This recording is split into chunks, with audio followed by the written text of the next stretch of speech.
it was made with the hands of those I serve." From that day forward, King Arden became known as the King of the Unseen Crown, for his true crown was the devotion and love of his people.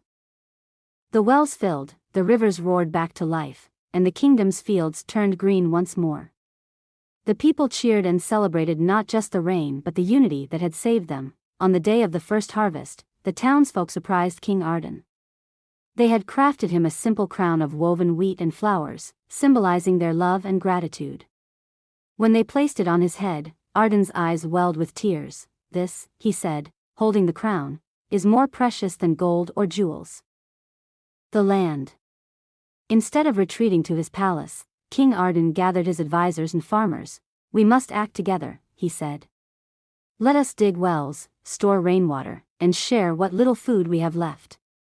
While others worked, King Arden labored alongside them, digging, carrying, and planting.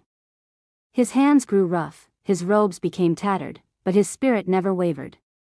The people, inspired by their king's example, worked tirelessly. Months passed, and the skies finally broke open with rain. Anyone could recognize him. His court advisors often questioned his ways. "Your Majesty," one advisor pleaded, "a king must be seen as a king. Wear the crown, sit upon your grand throne, and let the people see your power." Arden smiled and replied, "Power is not in a crown or a throne. It is in the hearts of those who trust me." One day, the kingdom faced a terrible drought. Crops withered, rivers dried, and hunger spread like wildfire. The people, desperate and fearful, murmured of leaving.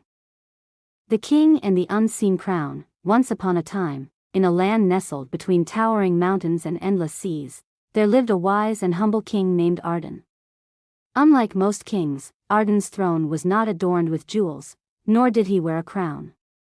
Instead, his kingdom thrived under his simple rule: a leader is one who serves. King Arden would often roam the streets of his capital disguised as a common man. He listened to his people, helped them solve their problems, and quietly left before